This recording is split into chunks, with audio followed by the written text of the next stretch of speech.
Dechrau ni droi y bore yma at lyfr y proffwyd Eseia. Ni'n aml yn troi at llyfr y proffwyd Eseia dros y Nadolig. Un o'r adrannau yn troi at y fwy a mwy yw Eseia pennod 25. Eseia 25. Mae'r llyfr yma, proffwydoliaeth Eseia, mae'n llawn o addewidion, llawn o broffwydoliaethau o'r Meseia sydd yn mynd i ddod a'r gwaith mae yn mynd i'w gyflawni. A ni'n gweld rhan o hynny'n dod drosodd fan hyn yn Eseia 25. Mae'n ddarllen y bennod gyfan. O arglwydd, fy niw ydw i ti. Nawr y gardi a chlodforaf dy enw, am i ti gyflawni bwriad rhyfeddol, sy'n sicr a chadarn ers oesoedd. Gwneithos ddinas yn bentwr, a thref geirog yn garnedd. Ysgubwyd ymaith y plasti o'r ddinas ac nes adeiledu'r beth eto. Am hynny mae pobl nerthol yn dorgwyneddu a dinasoedd cenhedloedd trahaus yn dybarchu, canis bios y noddfa i'r tlawd. Y noddfa i'r anghennus yn ei gyfyngder. Yn lloches rhag y storm ac yn gysgod rhag y gris.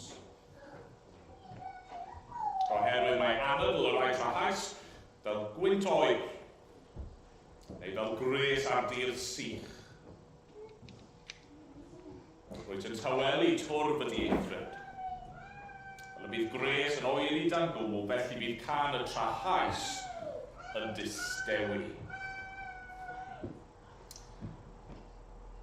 Ar y mynydd hwn, bydd arglwydd y llioedd yn paratoi gwledd o basgedigion i'r bobl i gyd. Gwledd o win wedi aeddfedu, o basgedigion breision a hen win wedi ei hidlo'n lan. Ac ar y mynydd hwn, fe ddifar y gorchydd a deinwyd dros yr holl bobloedd. Llen galar sy'n cuddio pob cenedl. Llyncir angau am byth. A bydd yr arglwydd Dduw yn sychu ymaith ddagrau oddi ar bob wyneb, ac yn symud ymaith warth ei bobl o'r holl ddaear. Yr arglwydd a lefarodd hyn. Yn y dydd hwnnw fe ddywedir, wele, dyma ein Duw ni. Buom yn disgwyl amdano i'n gwaredu. Dyma'r arglwydd y buom yn disgwyl amdano.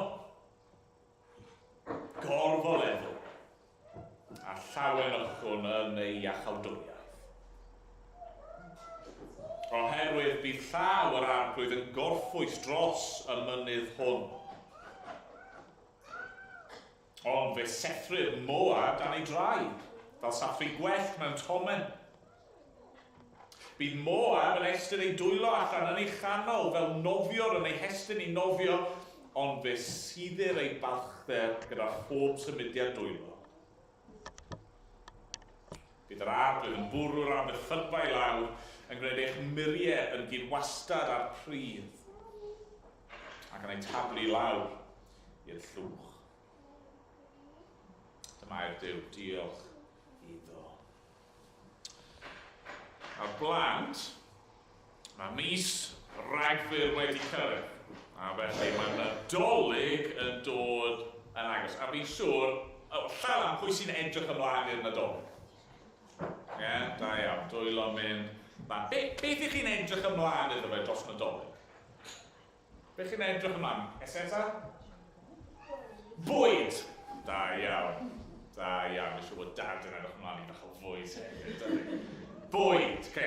i gael bwyd, neu beth arall chi'n edrych ymlaen iddo fe dros Nadolig? So Steffan, mwy o bwyd, ie?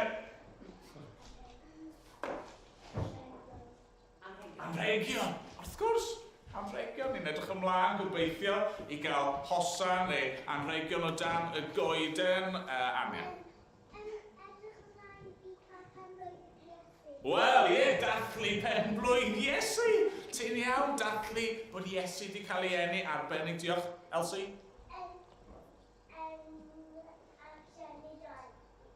Am y sioe Nadolig, o ie, mae lot o bethau mynd mlaen yn yr ysgol, sioe, falle bod chi'n mynd i weld rhyw ffair neu rhywbeth fel yna, mae'n lot o bethau ni'n edrych ymlaen. Ni'n gofyn aros ar gyfer nhw, ni'n aros. Nawr, yn ein tŷ ni, mae dyn ni rhywbeth sy'n helpu ni aros. Calendar. Calendar advent. Os ydych chi calendar yn eich tŷ chi? Ie? Beth sy'n y calendar yn aml iawn? Chocolate. Pob dydd, agor un drws arall, a chymod be, pob dydd yn ein tŷ ni, mae'r cwestiwn o sawl diwrnod sy'n ni fynd. Faint sydd rhaid i ni aros. Mae'n teimlo fel amser hir weithio, dydy? Aros am Nadolig. Okay? Nawr, bore yma ni'n edrych ar llyfr y proffwyd Eseia. Oedd Eseia yn aros am y Nadolig. Oedd Eseia yn aros i Iesu cael ei eni. Oedd Eseia yn aros i Dduw anfon y brenin oedd yn mynd i achub ei bobl. A chi'n gwybod pa mor hir oedd Eseia yn gorfod aros? 700 mlynedd. Fi eisiau calendar advent eitha mawr ar gyfer hwnna, bod yna. 700 mlynedd. Oedd a pobl Dduw yn aros ac yn aros ac yn aros tan y dydd ond nhw'n gallu dweud hyn. Right, gwrando. Ond nhw'n edrych ymlaen i allu dweud, wele, dyma ein Duw ni. Mae e wedi cyrraedd, mae e wedi dod. Okay, nawr bore yma, mae rhaid i ni aros tan Nadolig. Mae rhaid i ni aros tan dydd Nadolig. Mae rhaid i ni aros ar gyfer yr anrhegion, a'r bwyd, a'r sioe, a popeth arall. Ond, ni ddim gorfod aros ar gyfer Iesu. Ni ddim gorfod aros i Dduw anfon Iesu i achub ni. Ni ddim gorfod aros i gredu yn Iesu Grist, achos mae e wedi dod yn barod. Okay? A bore yma, ni'n mynd i feddwl am pam bod e wedi dod a beth mae Iesu wedi wneud drosto ni. Okay? So fi eisiau chi wrando nawr yn y bregeth mewn munud fach. Reit, so na ni ganu carol arall sy'n sôn am y pethau hyn. Rhif 66.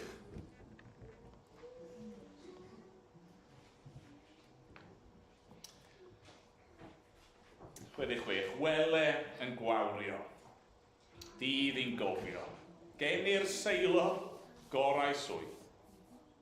Wele ddynion mwy na moddion yn dod ar rhoddion iddo'n rhwydd. Hen a newid Eden odiaeth. A mi oedd pobl Dduw yn aros ers gardd Eden. Heddiw yn berffeth aeth i ben. Wele drefniad dwyfol gariad o flaen ein llyged heb un lle. Yna ni sefyll i ganu. Oh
i siarad chydig bach am drefniad y prynhawn yma.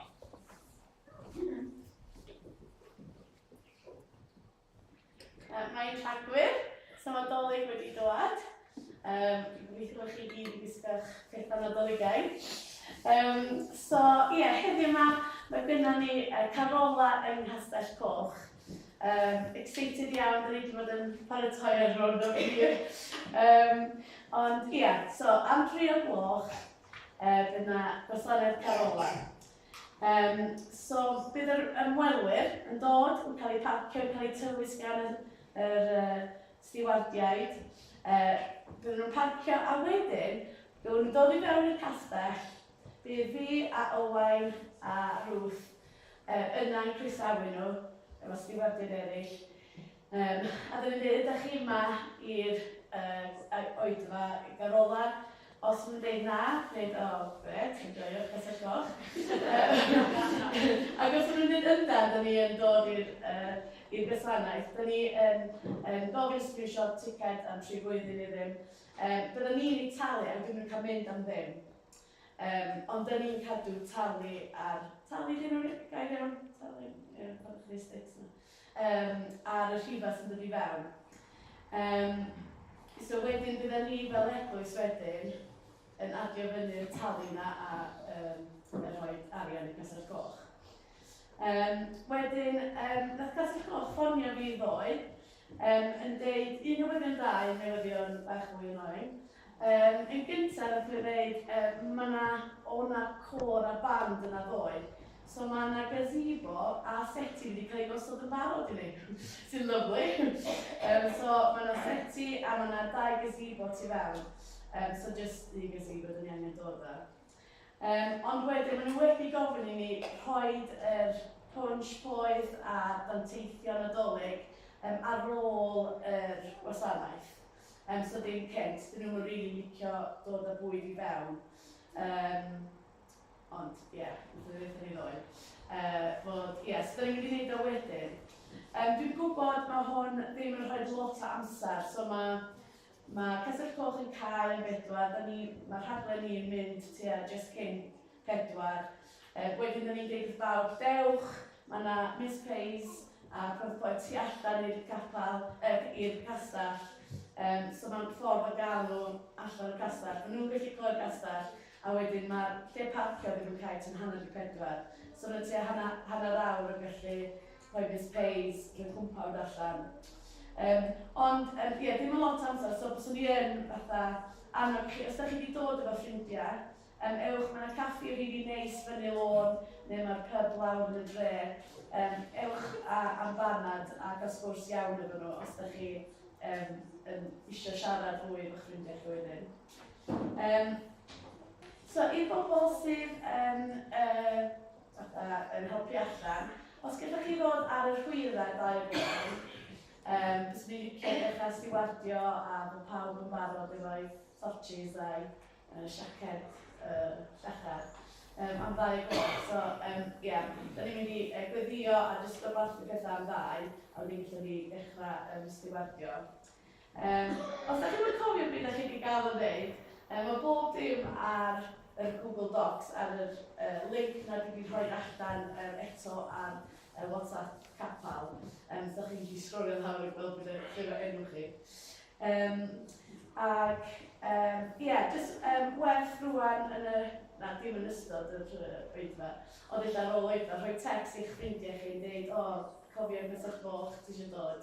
Mae werth jyst atgoffa pobl ddim wedi clywed os dwi eisiau dod. Ac y fwyaf pwysig i gwylio.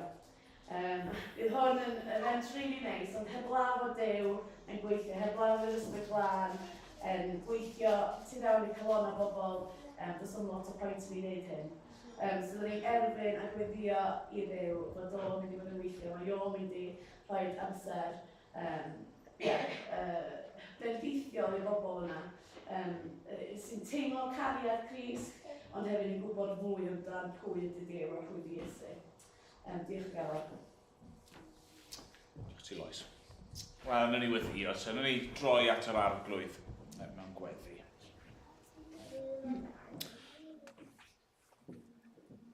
O, Dduwyn Tad ni, ond diolch I ti am y mis arbennig yma.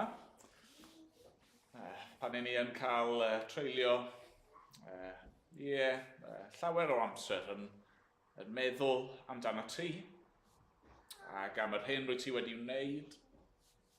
Meddwl am ddyfodiad yr arglwydd Iesu Grist. Meddwl am ei gariad a'i ostyngeidrwydd yn dod fel baban bach. Ac arglwydd, ni'n gwybod falle bod yn berygl, bod ni'n mynd yn sentimental falle am rai o'r pethau yma, yn cael ein sgibo I ffwrdd gyda falle arferion ein gymdeithas ni. Ac eto arglwydd, fel ni wedi canu a fel ni wedi darllen yn dy air di, mae'r pethau yma'n rhyfeddol.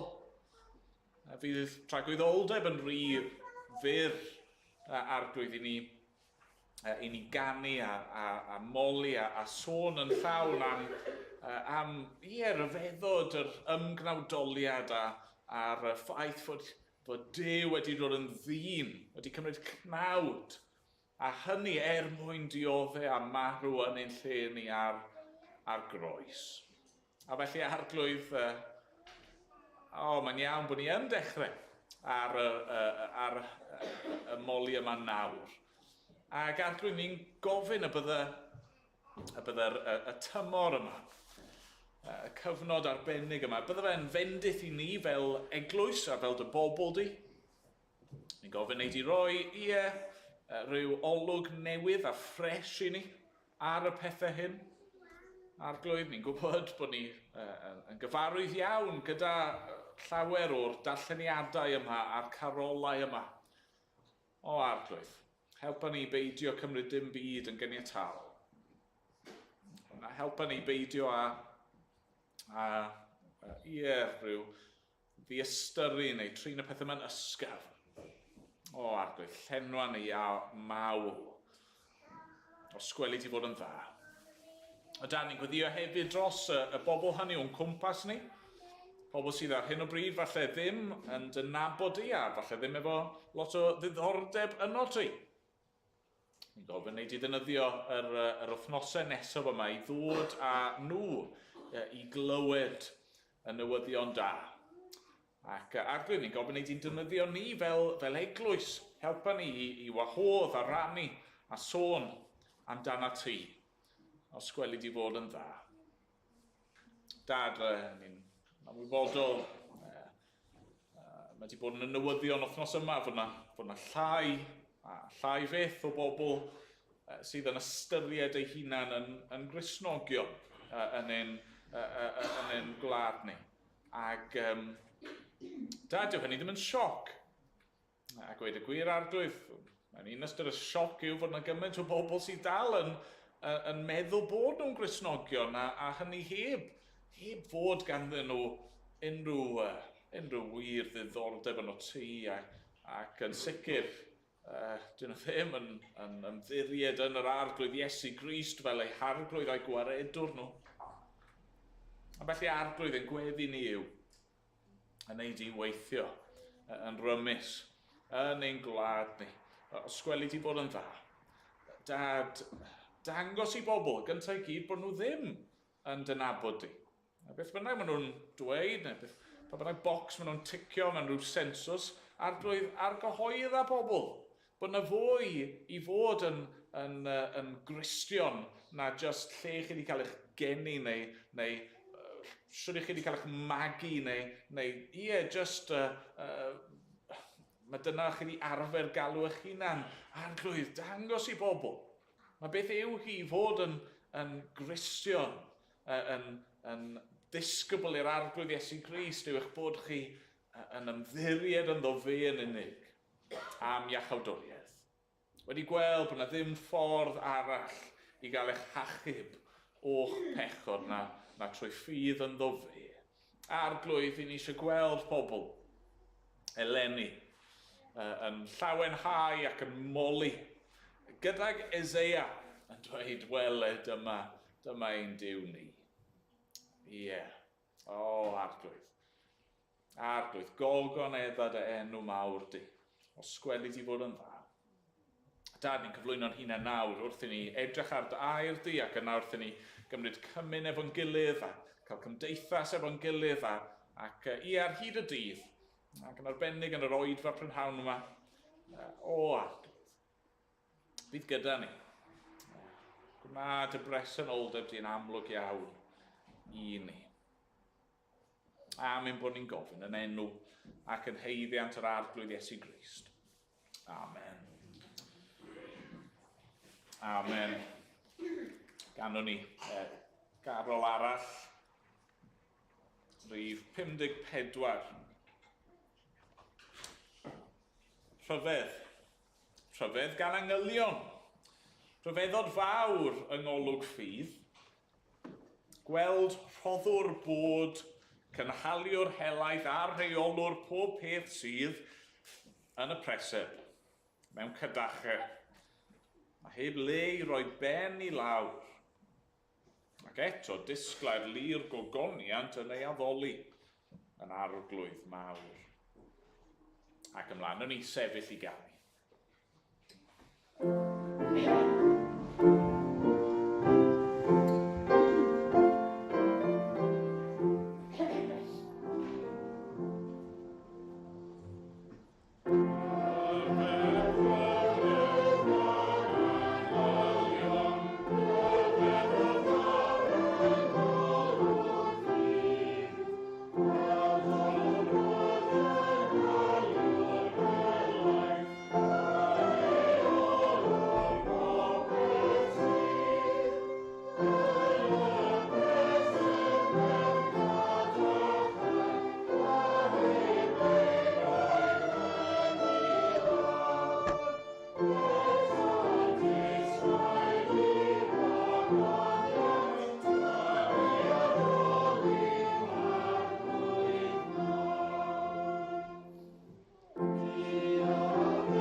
Mae Nadolig yn gallu bod yn amser lle mae chydig bach o showan off yn digwydd, chydig bach o ddangos ein hunan, chydig bach o gystadlu, efallai. Pwy sydd efo'r siwmper Nadolig ore? Mae ambell un yn gweld, falle, dan cotia ar y foment, ond pwy sydd efo'r siwmper gore? Neu pwy sydd efo'r goeden? Harfa neu mwyaf? Yn sôn am pwy yn ein plith gafodd goeden un trodd yn sicr yn rhy fawr i'w stafell byw nhw. Pwy sydd efo'r goleadau mwyaf disglair, y display mwyaf impresif? Pwy sydd yn gallu coginio'r twrci mwyaf tyner neu yr mince pies mwyaf blasus? Yna, wrth gwrs, ni'n cyrraedd yn agosach, ni'n cyrraedd dydd Nadolig ei hun, ac ar ôl hynna, mae yna fwy o showan off yn gallu digwydd. Be ges di am Nadolig? Wel, mae'n edrych be ges i. Edrych ar hwn, edrych be mae hwn yn gallu wneud. Nawr, mae'r fath yna o show and off. Mae'n gallu bod yn ddiniwed. Yn aml iawn, mae'n gallu bod yn ddigon plentynedd, a bys ni ddim yn ei annog e. Ond lenni, mae yna un math o show and off, o ddangos rhywbeth. Fi eisiau cymeradwyo. Fi eisiau i ni fod yn i'w wneud. Mae yna math o frolio, mae yna fath o ymfalchio. Fi eisiau i ni fel eglwys i fod yn ffrostio yn yr arglwydd. Dangos fe i bobl, yn show and off, drychwch ar beth sydd yn ni. Ond dyna'n rhan o mae Eseia'n ei wneud fan hyn yn dyfa. Mae'n sôn, mae'n edrych ymlaen, mae'n aros, mae'n disgwyl, ond mae'n sôn am ddydd yn adnod 9 pan bydd pobl yr arglwydd yn gallu show and off. A nid show and off I hunan, neu fe, ond pwyntio at Dduw. Yn y dydd hwnnw, bydd y wedir, wele, dyma ein Duw ni. Buom yn disgwyl amdano i'n gwaredu. Dyma yr arglwydd, y buom yn disgwyl amdano gorfoleddwn a llawen ychwn yn ei iachawdwriaeth. Eseia fel petai'n dweud, dyma fe. Drychwch arno fe. Rhyfeddwch arno fe. Dim byd arall yn cymharu gyda ein Duw ni. Wrth gwrs, mae'r arglwydd wedi cyrraedd. Ac I ni, fel pobl yr arglwydd mewn lle nawr, I show and off am hynny, yw ddangos e, yw ganmol e, a'i gyflwyno fe I eraill. Felly beth yw e am Dduw sydd werth show and off yn byti? Beth sydd yn wir am Dduw sydd werth brolio amdano fe? Wel, y peth cyntaf, falle, nid dyma'r peth byddwch chi'n disgwyl cyntaf, ond y peth cyntaf yw hyn, mae'n Dduw sydd yn cosbi pechod. Mae'n Dduw sydd yn cosbi pechod. Yn y bennod yma, mae gennym ni adran hynod o bositif, neu cadarnhaol yn y canol, a dweud be mae Duw yn gwneud dros pobl yr arglwydd. Ond ar y ddwy ochr, fel rhywbeth o bookend, mae gennym ni sôn dwy enghraifft o farn. Barn Duw. Yr enghraifft gyntaf yw dinistyr Jerusalem. A dyna mae'n sôn amdano fe yn Pennod 25, adnod 2, gwneithos ddinas yn Bentor a thref geirog yn Garnedd. Mae'n sôn am ddinistyr Jerusalem. Barn Duw yn dod trwy y Babyloniaid. Oedd pobl Dduw wedi colli ei ffordd. Ond nhw wedi bod yn drahais, na'r gair sy'n cael ei bwysleisio. Yn drahais, yn ymfalchio ynddyn nhw eu hunan ac yn ffocysu arnyn nhw eu hunan. Ond nhw wedi anghofio am Dduw. Ond nhw yn amlwg wedi bod yn camdrin y tlawd. Wedi bod yn diastyru yr anghennus ni'n clywed amdanyn nhw yn adnod 4. Y rai oedd angen cael ei amddiffyn a'i gwarchod, oedd y bobl wedi bod yn ei sathru nhw dan draed ac yn rhoi eu hunan yn gyntaf, a felly mae Duw yn dod mewn barn.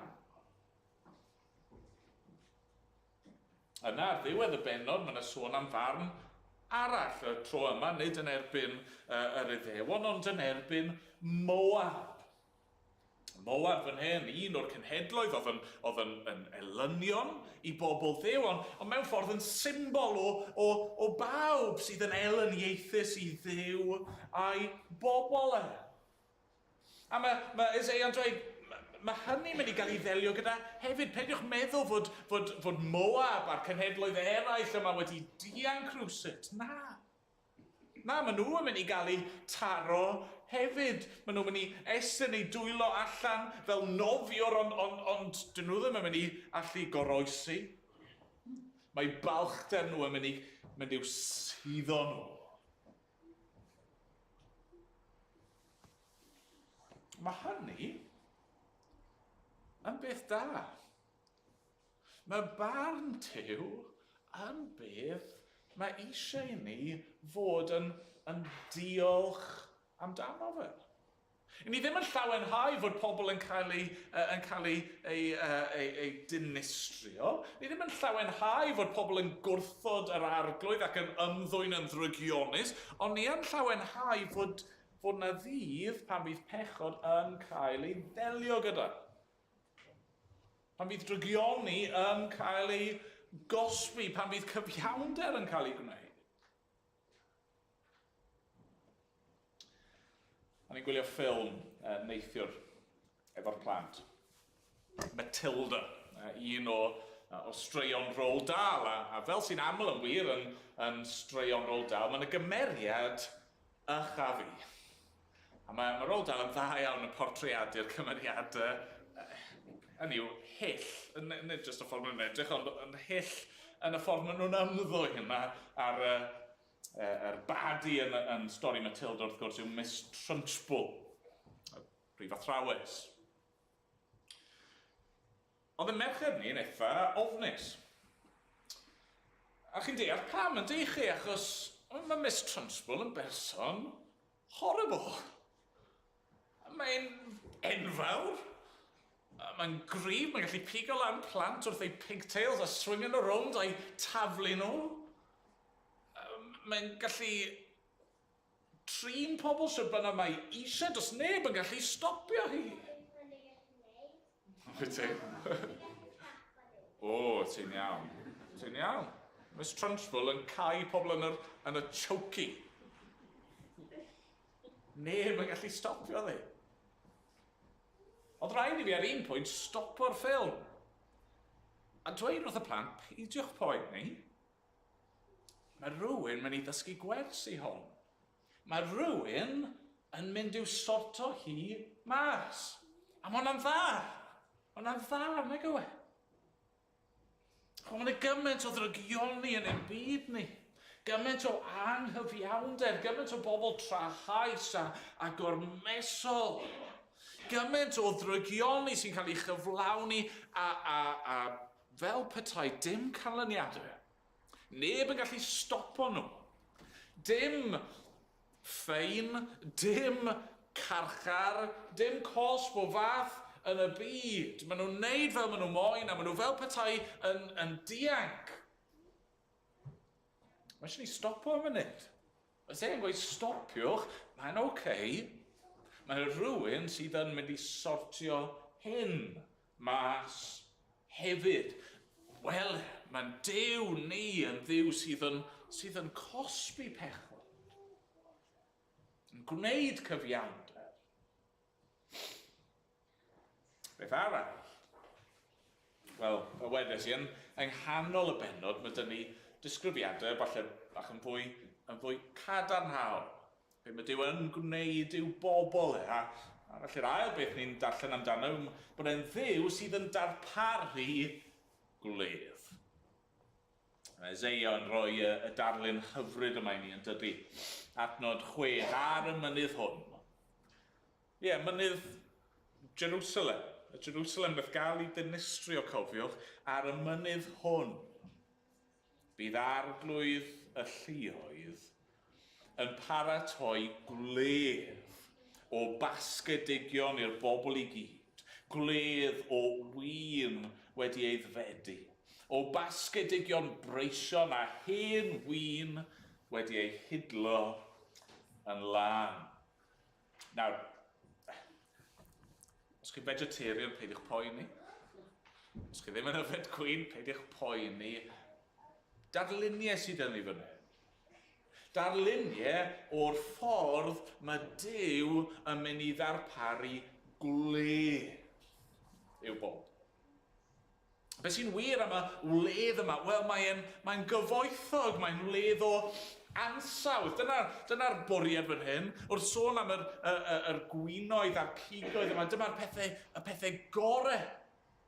Mae Duw yn rhoi popeth sydd ei angen ar ei bobl. A chymod, mae'r darluniau yma, maen nhw'n sôn am fwy na jyst bwyd a diod wrth gwrs. Be chi angen mwyn gwneud gwin? Wel, chi angen amser yn di chi. Chi angen amser a llonydd i'r grawnwyn i dyfu. Chi angen amser a heddwch i adael y gwin yna i fynd yn hen ac i eiddfedu.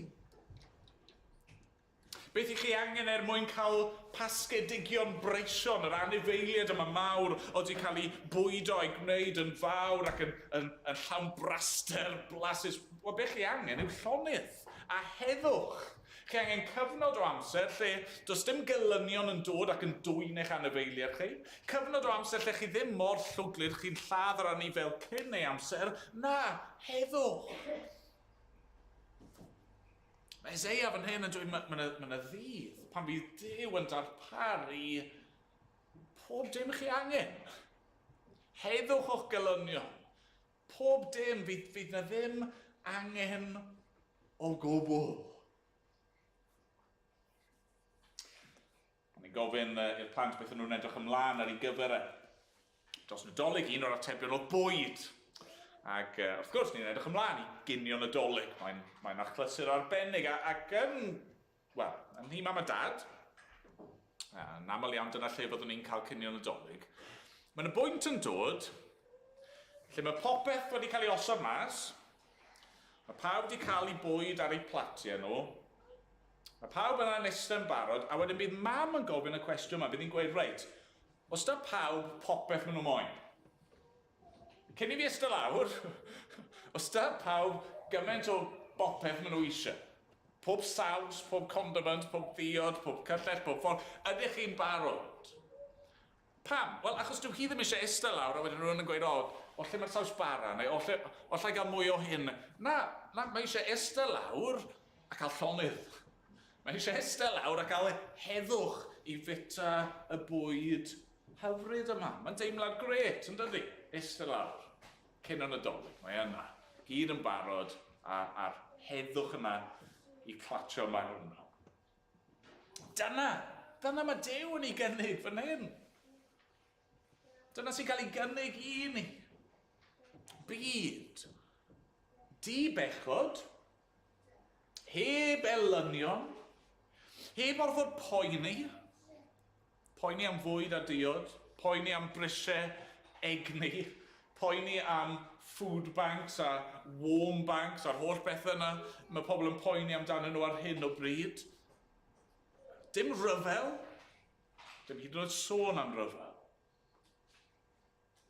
Mae'n Duw ni, wele. Mae'n Duw ni yn Duw sydd yn darparu gwledd. Beth arall? Wel, mae'n Dduw sydd yn sychu dagre. Mae'n Dduw sydd yn sychu dagre. Adnod 7. Ac ar y mynydd hwn, fe ddifar gorchydd a deinwyd dros yr holl bobloedd. Llen galar sy'n cuddio pob cenedl. Llyncu'r angau am byth. A bydd yr arglwydd Dduw yn sychu ymaith ddagrau oddi ar bob wyneb. Yn eto, darlun sydd gyda ni fan hyn. Be mae Duw mynd i wneud? Mae'n mynd i gymryd marwolaeth i ffwrdd. Sa'n os welwch chi yr wythnos yma, mi'n siŵr bod chi wedi y niwl oedd gyda ni ambell noson yr wythnos yma. O'ch chi'n mynd allan ac o'ch chi methu gweld mor bell ag arfer o'ch chi achos y niwl ac mae chydig bach o niwl yn eitha neis yn dydi. Mae'n gweud, mae'n eich chi deimlo'n eitha nadoligaidd, rhywbeth eitha Dickensian amdano yn does. A sa'n os chi wedi bod mewn sefyllfa lle mae'n niwl trwchus. Cofio un tro, fi wir wedi bod mewn niwl trwchus. Oedd y tu allan i bala jyst rhyw fryn, bwys cerrig y drydion neu rhywle oedd hi. Ac oedd y niwl, wir i chi, o'ch chi ddim yn gallu gweld dim. Yn sicr dim byd yn bellach na rhyw metr o'ch blaen chi. Oedd e mor drwchus â hynny, wir i chi. Ac o'n i mewn car ar y pryd, ac oedd rhaid stopio, achos oedd e jyst yn beryglus. O'ch chi ddim yn gallu gweld unrhyw beth. Ac os chi wedi bod mewn sefyllfa fel yna, mae'r niwl yma, mae jyst yn teimlo'n ormesol. Chi'n helpless. Os dim byd chi'n gallu neud amdano fe, chi'n methu deang, mae'n pwyso lawr arno chi. Os dim byd chi'n gallu neud, ond, wel, aros, really, ac aros i'r niwl i godi. Mae'n byd ni, meddwl Eseia, dan gysgod. Nid niwl, ond cysgod angau. Dyna mae'n sôn amdano'r gorchydd yma, sydd wedi cael ei deini dros yr holl bobl, y llen yma sydd yn cuddio pob cenedl. Ni'n byw yn bywydau ni yng nghysgod angau, cysgod marwolaeth. Mae yna fel rhyw niwl drwchus yn hongian dros bopeth, a does na ddim dianc. Marwolaeth, mae jyst yna yn dydi. Mae'n rhan o'n bywydau ni. Ni gyd yn gwybod, mae bywyd yn fregus. Mae yna hanesion hanner drist i bod yn wythnos y mawr o rai ifanc iawn yn sydyn, yn cael rhyw salwch ac yn marw. A ni'n gwybod mae'n dod, yn dydi, ac i rai ohono ni dros y flwyddyn diwetha, mae galar a cholled a fflistwch wedi bod yn real iawn, yn fyw iawn i ni. Mae Eseia yn dweud, wel, mae gen ni dduw sydd yn gallu concro marwolaeth. Mae gen ni dduw sydd yn gallu difa y gorchydd, yn gallu tynnu y llen, yn gallu delio gyda marwolaeth. Ie, yn wir yn gallu llyncu marwolaeth. Mae'r dalun yn drawiadol yn dydi, llyncu'r angau am beth. Sy'n digwydd pan chi'n llyncu rhywbeth? Wel, gyda gyd chi'n cymryd e i fewn i chi'ch hun, yn dydych chi. Ac yna, fel arfer, os nag eich chi'n llyncu rhywbeth twp, dyna diwedd y peth. Ni'n mynd, ydych chi wedi bita fe, mae di mynd. Mae'n ddagre mawr weithio'n y tŷ ni, achos mae rhywun yn bita rhywbeth, a person arall eisiau fe, ond na fe, dim eich chi'n gallu gwneud, mae di llyncu e. Chi methu cael yn ôl nawr, mae di mynd. A dyna sydd yn ni fan hyn, mae Eseia'n dweud, mae Duw yn mynd i goncro marwolaeth, mae'n mynd i lyncu lan unwaith ac am beth. A sychu'n dagrynu. Sychu'n dagrynu. Bydd ddim reswm i grio mwyach. Bydd ddim reswm i alaru mwyach. Bydd angau wedi ddelio gyda, a y cwbl fydd ar ôl yw i ddew ei hir i ddod a cysuro ni. Sychu'n dagrynu. Dyna ni dduw sydd yn sychu dagre. Ac yna ar ben hyn i gyd, mae'n dduw sydd yn cymryd i ffwrdd ein gwarth ni. Darllen yn dyn ni ar ddiwedd adnod 8. Yr arglwydd yma sy'n sychu ymaith agreddi o'r bob wyneb yn symud ymaith warth ei bobl o'r holl ddeiar. Ni'n nesau at Nadolig, ni hefyd wrth gwrs yn tynnu at ddiwedd blwyddyn. Ac pan ych chi'n cyrraedd ddiwedd blwyddyn, yr peth naturiol i wneud yw edrych yn ôl. Ac fi'n siŵr wrth i chi asesu 2022, fydd yna lot o bethau da wedi digwydd, pethau cadarnhaol, pethau chi yn gallu rhoi diolch amdanyn nhw, a falle, ymfalchio ynddyn nhw, pethau chi wedi cyflawni. Fi'n siŵr bydd yna bethau eraill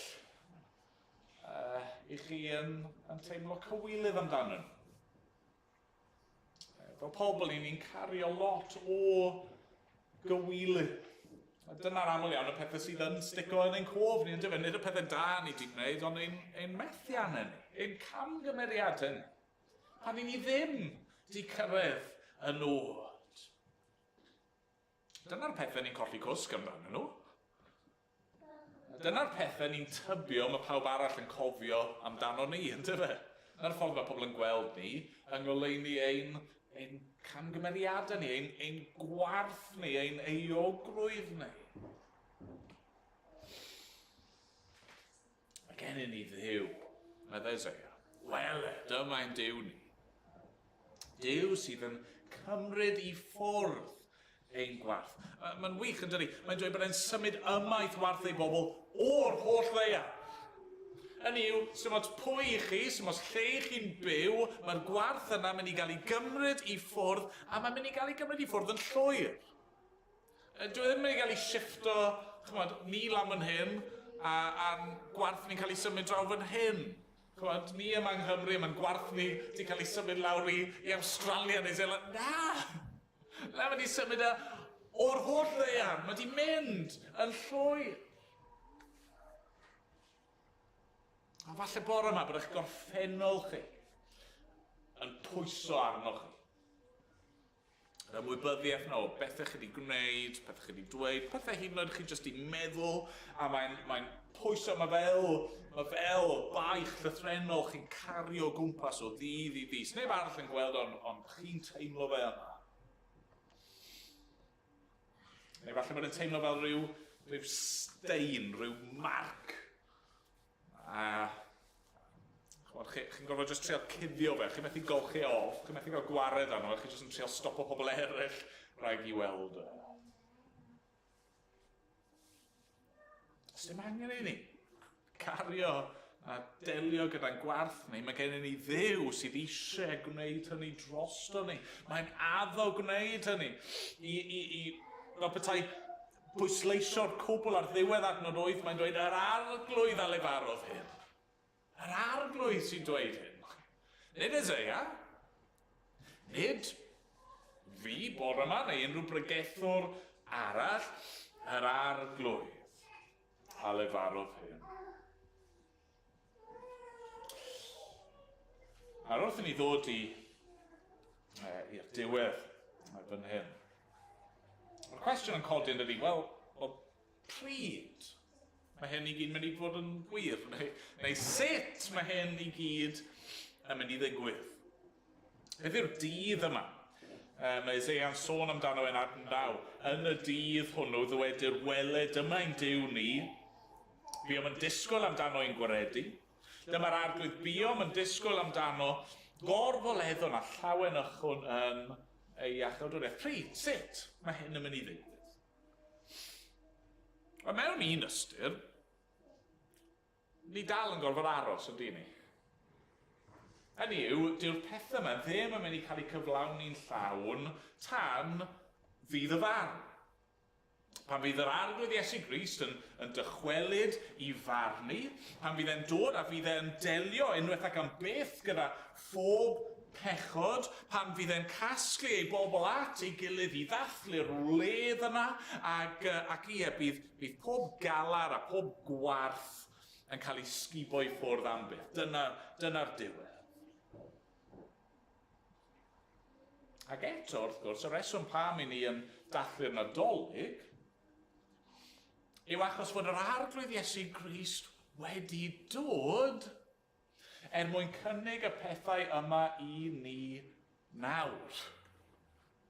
Trwy ei enni, trwy ei fywyd, trwy ei farwolaeth a'i atgyfodiad, mae'r arglwydd Iesu Grist wedi ennill y pethau yma i ni heddiw. Yr arglwydd Iesu Grist yw'r un sydd trwy ei fywyd, a'i farwolaeth a'i atgyfodiad. Mae'n dangos i ni, mae yna ganlyniadau bechod. Ond mae wedi cymryd y farn a'r gosb arno fe ei hun. Fel bod ni yn gallu dianc rhag y farn.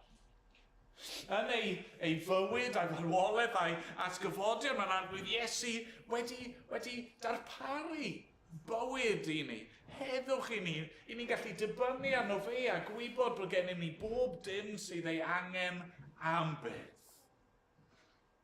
Yn ei fywyd a'i farwolaeth a'i atgyfodion, mae Iesu yn llyncu lan ein hangau ni.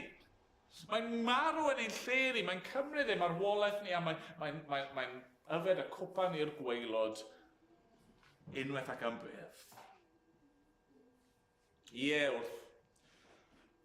wrth ddod fel babi bach i deulu tlawd, wrth fyw bywyd o cael ei wrthod a'i waradwyddo ac yna wrth farw ar groes mewn melldydd a gwaradwydd.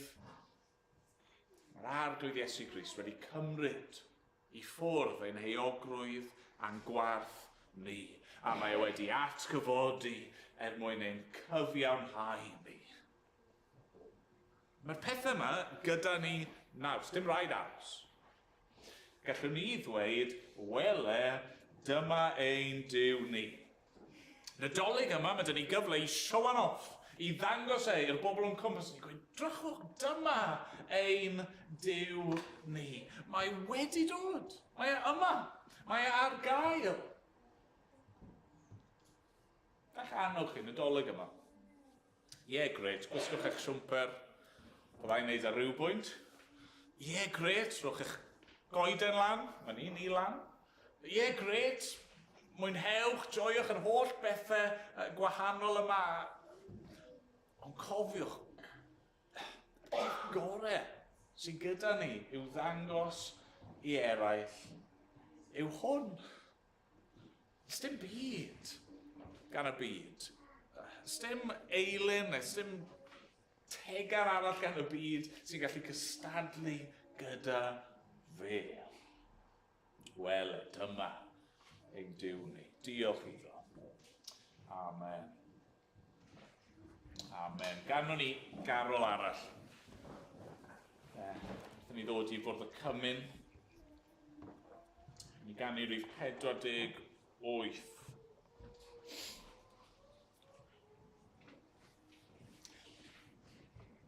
O'r nefoedd daeth ar fore clir, newyddion da i Fethlem dir. Bod ni wedi ei eni, un yn gadarn dŵr i gadw dyn. Ac ymlaen, o'n i sefyll i ganu.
ni'n canu fyna am yr arglwydd Iesu bara'r bywyd.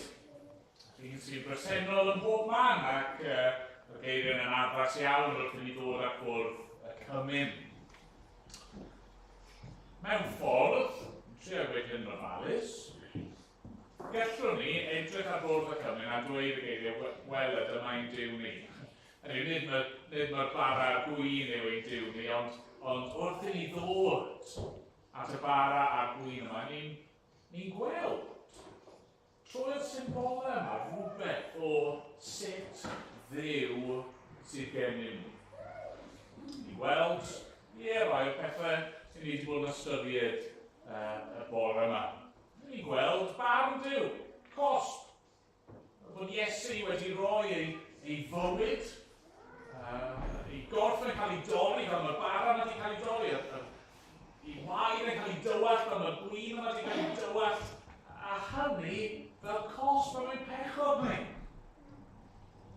Mae Iesu wedi rhoi y pethau yma fel gwledydd i ni. Dwi'n nhw'n wydd mawr iawn, chydig o farar, chydig bach goch, ond yn y pethau yma yn y fywyd. Mae'r pethau yma'n arwyddion bod gen ni bob dim sydd ei angen yn yr arglwydd Iesu Grist. Ni bwyta wrth ni yfed, yr arglwydd yn dod yn agos. Trwy ei ysbryd glân mae yn ein cysuro ni. Yn arwain ni bywyd a heddwch. Dim marwolaeth mwyach. Mae'r arglwydd Iesu yn fyw yn awr. Wrth i ni bwyta ag yfed, ni'n gallu dibynnu arno fe, a trwy ffydd gwybod bod ein gwarth neu ei ogrwydd ni wedi cael ei gymryd i ffwrdd ynddo yn ei abeth unwaith ac am beth ar y mynydd yna, mynydd Calfaria. Os chi'n Gristion bore yma, os yw'ch ffydd chi yn yr arglwydd Iesu Grist, fel eich arglwydd achwareddwr, yna i ni yn eich annog chi i gymryd, i fwyta mewn ffydd a mewn dibynniaeth arno fi. Os chi ddim yn Gristion, os chi ddim yn siŵr lle chi'n sefyll, yna i ni'n annog chi beidio gymryd. Dyw just bita ar gyfer y peth yma ddim yn mynd eich helpu chi. Yr unig un sy'n mynd eich helpu chi yw ein Duw ni. A felly, cymerwch nawr y munudau nesaf yma i feddwl, i gyfyrio, falle darllen ôl dros Eseia 25, ceisio'r arglwydd mewn gweddi. Mae'n mynd i awn ni, yn y dewi ni, weddio gyntaf, roi diolch am y bara. Bydd y bara yn cael ei osbarthu, ac os newch chi gadw y darn o bara, fel bod ni'n gallu bwyta gyda'n gilydd. Ac yna, yr un ffordd, byddai'n rhoi diolch am y gwyn, bydd e'n cael ei dosbarthu, os newch chi gadw mwyn i yfed gyda'n gilydd. Ac eto, jyst i roi cysyrted, jyst dim gluten yn y bara, a jyst dim alcohol yn y diod.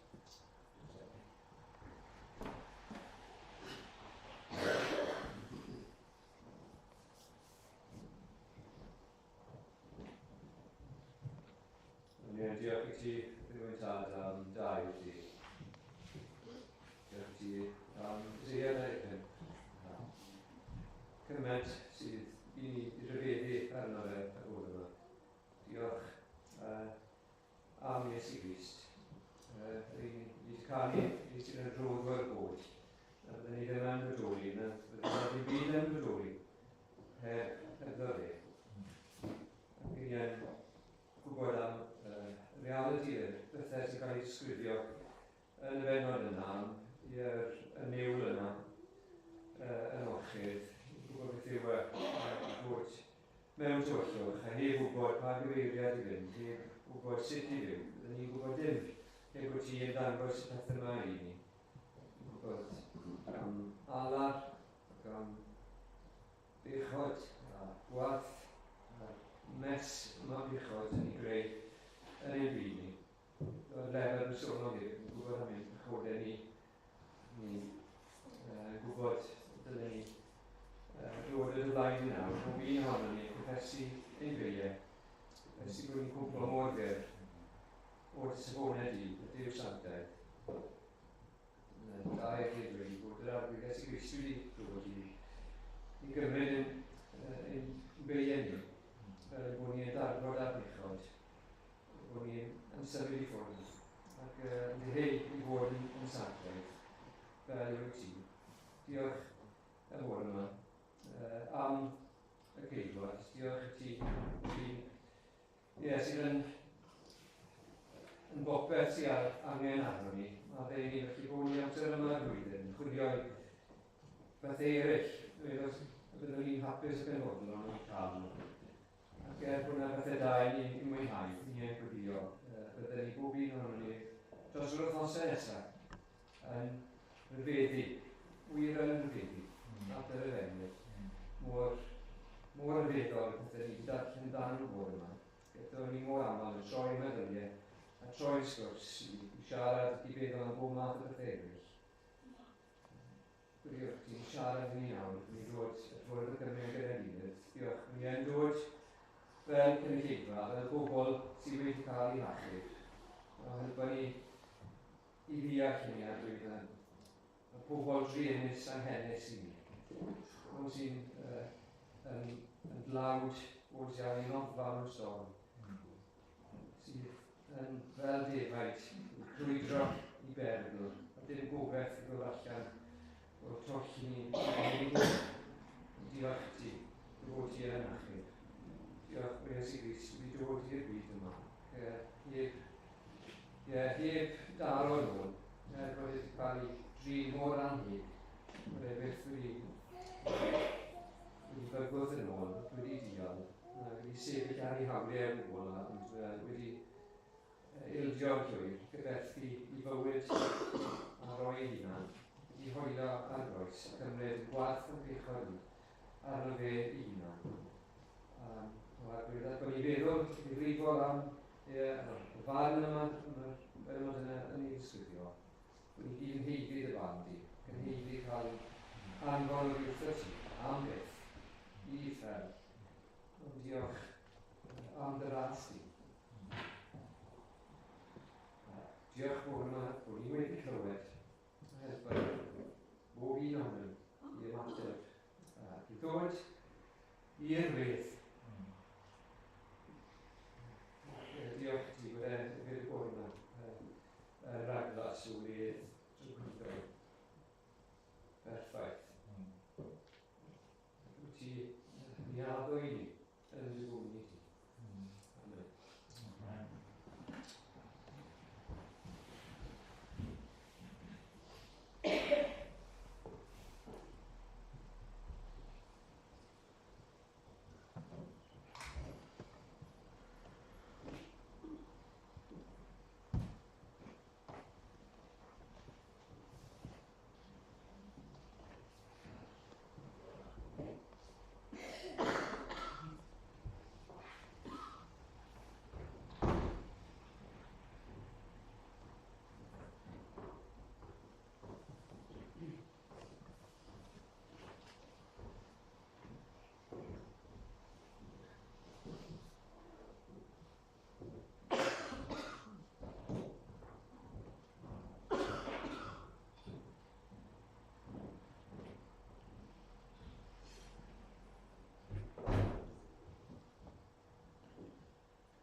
Apostol Paul yn ysgrifennu at yr eglwys yng Nghordydd. Pwy bynnag bydd y bynnag i oddi wrth yr arglwydd, yr hyn hefyd a drafodaeth i chwi. I'r arglwydd Iesu, yn os y brydychwyd ef gymryd bara. Ac wedi dyddio fe'i torodd a dweud hwn yw fy nghorff sydd eich mwyn chwi. Gwnewch hyn cof amdano. Ond gyda ni bwyta gyda'n gilydd.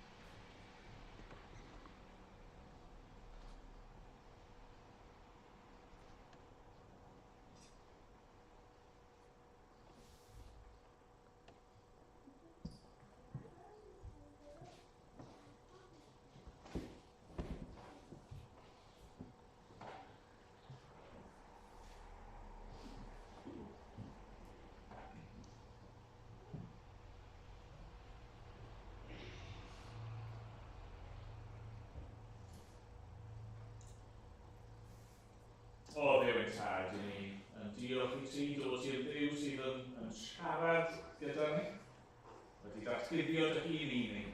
A rwy'n diolch o fod ti'n siarad yn aml iawn mewn darluniau, gyda symbolau, mewn iaith sydd yn helpu ni i ddeall yr hyn rwy'n ti'n dweud. A rwy'n wedi clywed Eseia 25 y darluniau yna o dinasoedd yn cael ei dinistrio, o wleddoedd a brynyddoedd, o gorchuddiau yn cael ei tynnu ffwrdd ac arglwydd o ddaglen cael ei sychu a gwarth yn cael ei symud ac arglwydd o pethau i gyd helpu ni ddeall yr hyn mae'r arglwydd Iesu Grist wedi wneud. Diolch bod yr un peth yn wir yma nawr wrth ni gymryd bara gwyn. Diolch i ti nawr am y gwyn, y diod goch yma, sydd yn edrych, yn debyg i wai. Diolch am y symbol sydd yn yr arwydd yna o waed yr arglwydd Iesu. Ei fywyd yn cael ei dywall allan yn rhy ein mwyn. Ac yn ni diolch bod wedi llyncu ein angen ni. Hynny yw wedi cymryd i ffwrdd ofn ag dychryn marwolaeth. Ni diolch nawr bod ni'n gallu llyncu ei angen ni. Yn gallu bwyta ac yfyd. Yr hyn mae'r arglwydd Iesu Grist wedi wneud drosto ni, gallu cymryd i mewn i ni'n hunan. O arglwydd, diolch am hyn. Yn gofyn wrth i ni bwyta ac yfyd yna. Y bydd yr ysbryd lan yn dod ac yn enethu ni fel dy bobl. I allu byw dy fwyn di. Sgwedi di fod yn dda. Arglwydd cynnal ni. Nethan. A mae'n fod ni gofyn yn enw yr arglwydd Iesu Grist. Amen.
cwpan hwn yw'r cyfamod newydd yn fy ngwaed i. Mewch chi bob tro ar ydych chi, cof amdana. Oherwydd bob tro byddwch yn bwyta'r barach hwn ac yn yfed y cwpan hwn, rydych yn cyhoeddi marwolaeth yr arglwydd hyd nes y dal. Ni yfed gyda ni.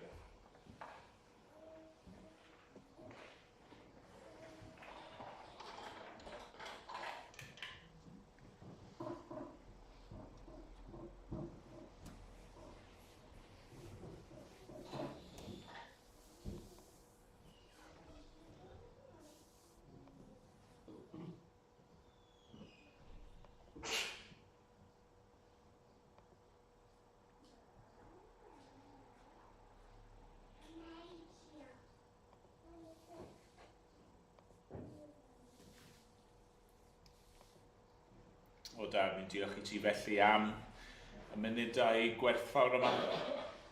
Arglwydd amser, nid yn unig yn dyfolu di ac yn dyfwynhau di, ond hefyd yn cymuno gyda'n gilydd, Arglwydd. Cael amser fel dy bobl di, i sefyll gyda'n gilydd, i gyd fwyta, i gyd yfed ac i gyhoeddi bod ni yn un corff yr Arglwydd Iesu Grist. A diolch i ti am y pethau hyn. Arglwydd bydd gyda ni nawr. Derbyn ein mawl ni am diolch ni. Yn enw'r Arglwydd Iesu. Amen. Amen. Ganon ni garol arall i orffen ein hoedfa ni. Ni gan i rif 51. Y carol yma'n llai cyfarwydd i rhai. Carol ysgrifennwyd gan un o'n pleith ni, ond yma Gareth. Pwy yw hwn sy'n dod o'r nef, a gair ein gobaith yn ei lef? Hwn yw'r un bu sôn amdano, hwn yw'r un bu disgwyl wrtho. Dyma'r arglwydd mawr eifri, wrth ei breser plygwn ni. Na ni sefyll i ganu.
ti.